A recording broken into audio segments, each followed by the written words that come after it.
जय श्री राम। आज की संध्या की इस कार्यक्रम की अध्यक्ष हम सभी के मार्गदर्शक, अभिभावक, देश के वरिष्ठ विश्लेषक आदरणीय राम बहादुर राय जी, आज के कार्यक्रम के अन्यतम अतिथि भारत सरकार के पूर्व मंत्री, वर्तमान गांधी प्रतिष्ठान और गांधी दर्शन, गांधी स्मृति अनुष्ठान के उपाध्यक्ष आदरणीय विजय गोयल जी, जो इस कार्यक्रम के मुख्य सूत्रधर, हम सभी को इकट्ठा करने की जिन्होंने बीड़ा उठाई, अयोध्या की लोकप्रिय जननेता मेरे बड़े भाई आदरणीय लल्लू सिंह जी, गांधी स्मृति समिति के मान्यवर दीपांकर जी और इस कार्यक्रम में उपस्थित महानुभाव, माताएं, युवा साथीगण, पत्रकार मित्रगण, सबसे पहले मैं इस अयोध्या पर्व की समापन समारोह में आमंत्रित होने के लिए, आप लोगों से मिलने के लिए आयोजक समिति ने, विशेष करके आदरणीय लल्लू सिंह जी ने, राम बहादुर राय जी ने सीख कहा कि आप कुछ भी एजेंडा बनाओ, चलती तो राम की इच्छा से, और हमारे लिए तो लल्लू भाई ही हमको जो आदेश देते हम उसी में चलते हैं। लल्लू भाई के आदेश से हम यहाँ आए। मैंने कहा लल्लू भाई, अयोध्या पर्व अयोध्या में होगा क्या? वहीं जाना पड़ेगा, हमारा एक ड्यू बाकी है। तो उन्होंने कहा कि नहीं, दिल्ली में हम करेंगे, और लगातार पिछले 4 साल से करते आ रहे हैं और इस बार भी करेंगे। और संयोग उत्तर प्रदेश की चुनाव के उपरांत उत्तर प्रदेश संबंधित कोई पहला कार्यक्रम में मैं आया तो अयोध्या पर्व में आया और राम की काम में आया, और मेरे प्रियजनों के साथ मिलने का सौभाग्य मिला। मित्रों, मैं कुछ साल पहले थाईलैंड गया था। थाईलैंड एक आज के दिनों में उसकी राज्य धर्म है बुद्धिज्म। हम रास्ते में घूम रहे थे, एक जगह पे बोर्ड पे लिखा था रामा द किंग। तो मेरे मन में स्वाभाविक जिज्ञासा आया। मैंने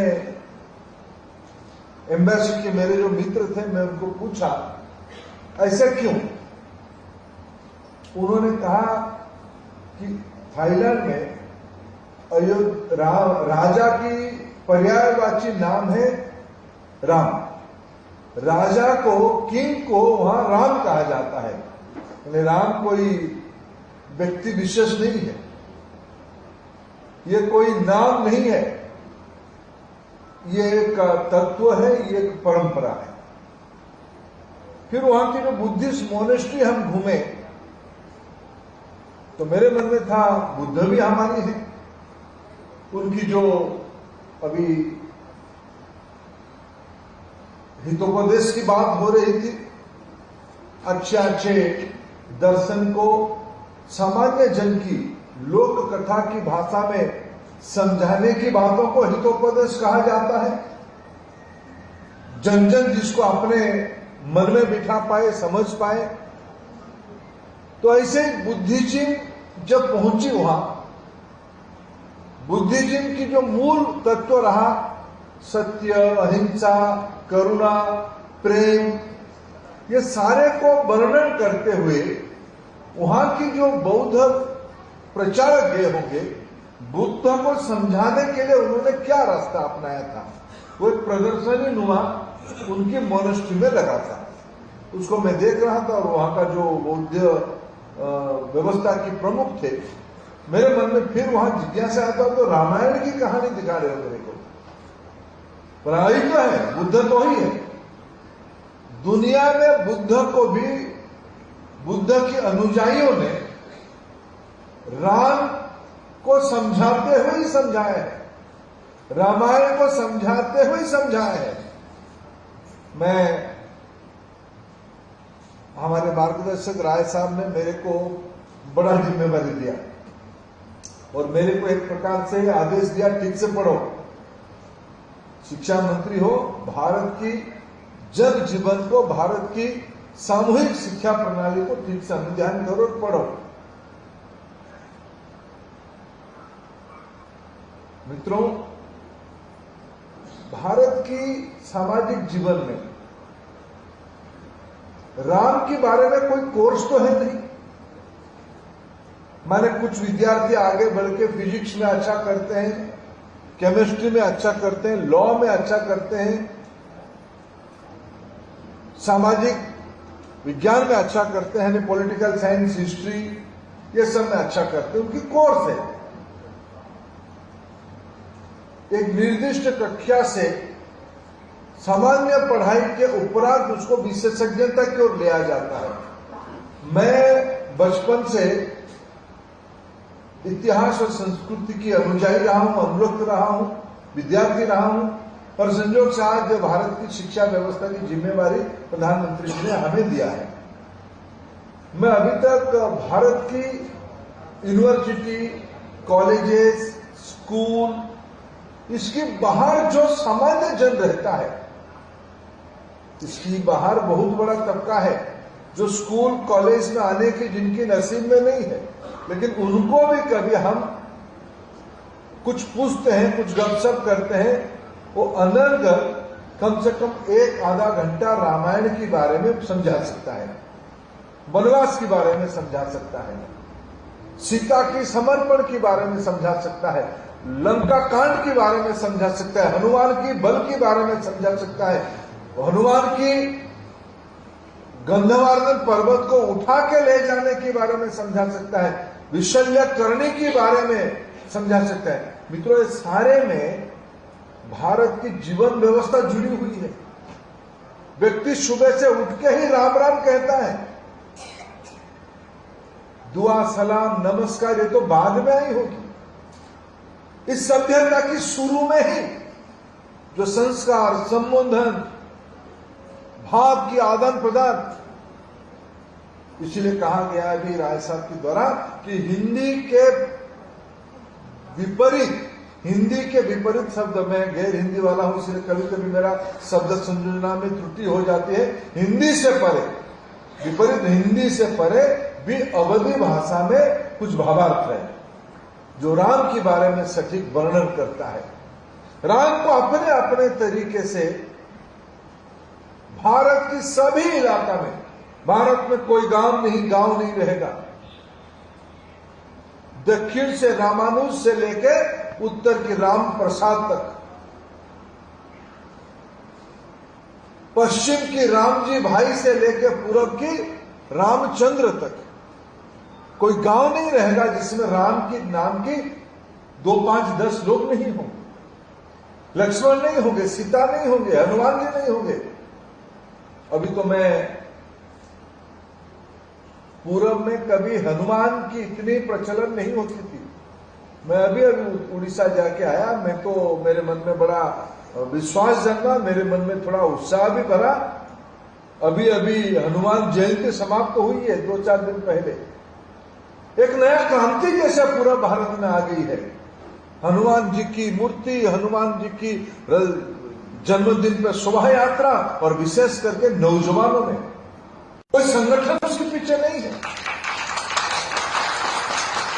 उसके पीछे कोई शक्ति नहीं है। राम के नाम पे इतनी ताकत है, और राम की जन्म स्थान पे कितनी ताकत नहीं होगा। अयोध्या हुई है भारत के जीवन प्रवाह में, ये केवल भारत के लिए नहीं, दुनिया के जीवन प्रवाह में। हमें दुनिया में जब प्राचीन सभ्यताओं को, मैं अभी शिक्षा विभाग की काम संभालने के बाद थोड़ा बहुत और कुछ चीजों को गहराई से समझने का कोशिश किया, विद्यार्थी के नाते समझना कोशिश किया। मित्रों, हमारे देश में जो अभी के हम पाठ्य पुस्तक स्कूली बच्चों को पढ़ाते हैं, विशेष करके पुस्तक की जो कथा कहानी उदाहरण देते हैं, उसमें कोशिश किया गया कुछ मित्रों के योजना से कि इसको एक कालखंड से ही समझाया जाए। जैसे दुनिया ईसा पूर्व में भारत में कुछ था ही नहीं, और ईसा ईस्वी के बाद अरे अभी की जो इतिहास हम पढ़ते हैं, जैसे मुगल पीरियड की पहले तो इतिहास सीमित ही था होगा, कोई शायद कभी कभी तो ये भी लिखा गया सांप सपेरों की ये देश था, जादू टोना वालों की ये देश था, ऐसे वर्णन है।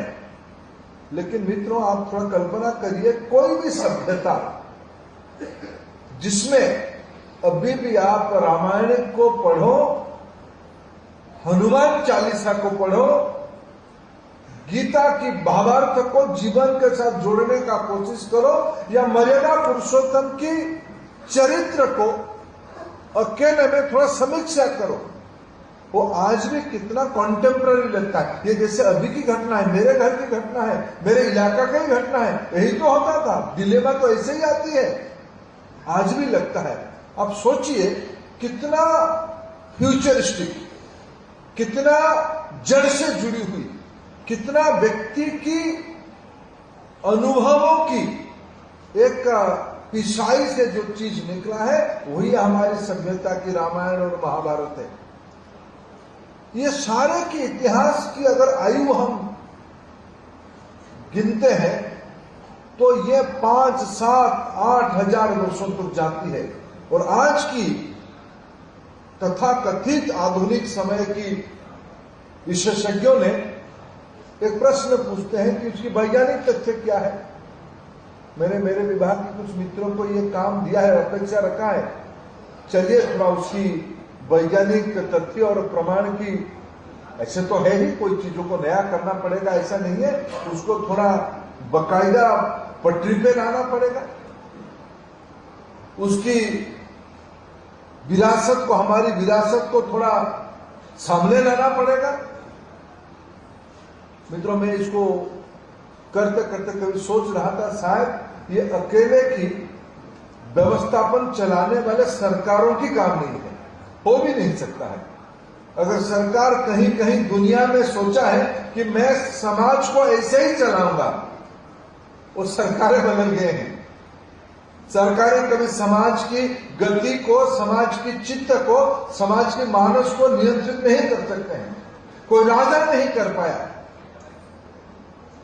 कोई सम्राट नहीं कर पाया, कोई शासक, कोई प्रशासक नहीं कर पाएगा।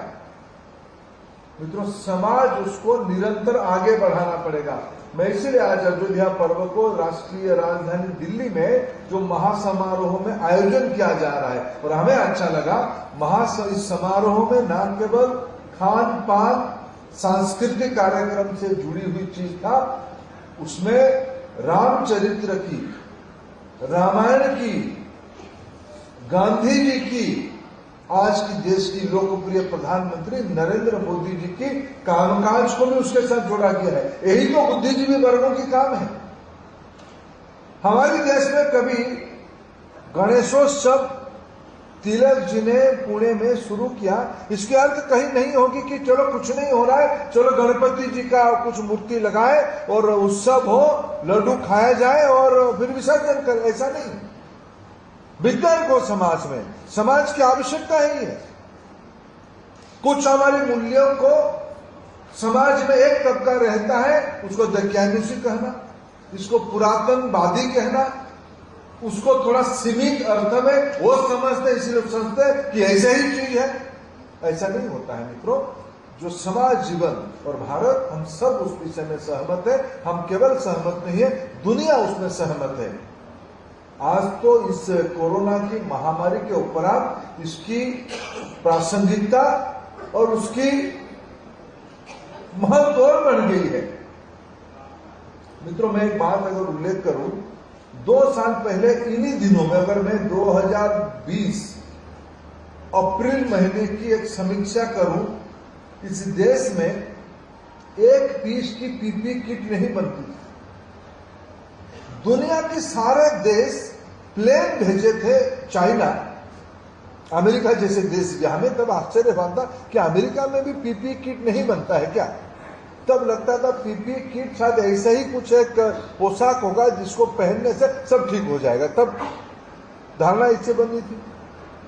आज बाद में देखिए 2 साल के अंदर दुनिया के पास, दुनिया को पीपी किट भेजने वाला चाइना की कोई चीज को छूने के लिए तैयार नहीं है, और जो एक पीस की पीपी किट नहीं बनाने वाला देश भारत आज दुनिया को पीपी किट छोड़िए वैक्सीन तक मुफ्त में एक्सपोर्ट करने की काम कर दिया। यह कोई राजनीति नहीं है। चाइना ऐसे क्यों नहीं किया, भारत क्यों किया? चाइना क्यों शर्त रखा कि मेरे से लोगे तो 3 बातों को मानना पड़ेगा? भारत ने अपने पीड़ा को झेलते हुए, ये अलग बात है, लोगों को ठीक साल भर पहले जब देश में प्रधानमंत्री जी ने खुद आग्रह से वैक्सीन लाया, तब पता नहीं था कि डेल्टा करके फिर उभर के आ जाएगा। उस समय में आपत्ति हुई कि किसी की हुई कि भाई आप घर को ठीक ना करते हुए कैसे बाहर भेज दिए, आप पॉपुलिस्ट काम कैसे कर दिए, वैक्सीन बाहर भेज दिए। मित्रों, मैं एक और एक अनुभव कहता हूं। मैं गया था एक खाड़ी के देशों में, वहां की राजा की देहांत हो गया, नया राजा आए थे, प्रधानमंत्री जी की, कुवैत गया था प्रधानमंत्री जी की पत्र लेके, शुभेच्छा की पत्र लेके नए राजा को बधाई देने के लिए। ये परंपरा रहती है, कूटनीतिक परंपरा रहती है। मित्रों, जब मैंने उनको पत्र दिया, वो पत्र की अभिनंदन पत्र प्रधानमंत्री जी का जब उन्होंने हाथ में लिया, संतोष को प्रकट किया, लेकिन मेरे को फिर 10 मिनट का एक उन्होंने प्रवचन दिया। प्रवचन नहीं तो आभार था कि हम भूल नहीं सकते हैं जब हम एक छोटे से देश, भले ही हमारे पास पैसा था, लेकिन हमारे पास कोरोना से जूझने के लिए न नर्स था, न डॉक्टर था, न मेडिसिन था, न आइडिया था। हमने प्रधानमंत्री जी को फोन किया और प्रधानमंत्री जी ने प्लेन भर से नर्स, डॉक्टर, मेडिसिन सब भेज दिए। तो चाइना को लोगों ने क्यों नहीं फोन किया? जिन्होंने चाइना को फोन किया उसकी उदाहरण श्रीलंका और पाकिस्तान में हम देख रहे हैं। अभी अभी हमें कहना नहीं पड़ रहा है, दुनिया सब देख रही है। अगर इसकी खोज आप करोगे तब फिर अयोध्या में उसकी तार जुड़ेगी, फिर रामायण के साथ उसकी तार जुड़ेगी, फिर रामचरित्र से उसकी तार जुड़ेगी, फिर मर्यादा से जुड़ेगी, फिर जिम्मेदारी से जुड़ेगी।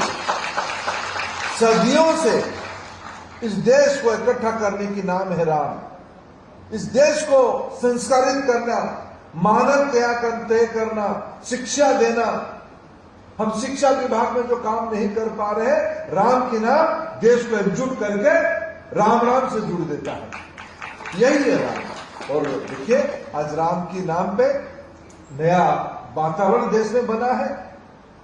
हमारे राष्ट्रीय स्वयंसेवक संघ के प्रमुख सही कहा, जब राम जन्मभूमि के स्थान पे भव्य मंदिर की शिलान्यास 2 साल पहले अगस्त महीने में हो रहा था, उन्होंने कहा देश को राममय बनाना है। मंदिर तो बन गया, लेकिन देश को राममय बनाना है। मैं अंत में फिर आभार प्रकट करता हूं लल्लू भाई को, आपने देश में रामत्व लाने के लिए, राममय करने के लिए अयोध्या पर्व के नाम पे आपने एक परम कर्तव्य आपका निभाई। सही सांसद के नाते, सही जनप्रतिनिधि के नाते देश को आपने दिशा दिखाने का एक प्रयास किया। मैं आप सभी का इस कार्यक्रम में फिर से एक बार स्वागत करता हूं। हम सब मिलके फिर देश को राममय करें। आजादी का 75 साल अभी पूरा हो रहा है। इस देश, जब अभी डॉक्टर साहब कह रहे थे, राय साहब, कि देश में गांधी को मार्क्सवादी गांधी से रामवादी गांधी बनाना पड़ेगा। हम राम गांधी तो रामवादी थे ही, रामधून से जुड़े हुए थे। इसकी अर्थ यह है कि देश की आत्मा राम में बसी है। अब आइए हम सब मिलकर इस पवित्र काम में जुड़े। बहुत बहुत धन्यवाद। जय श्री राम।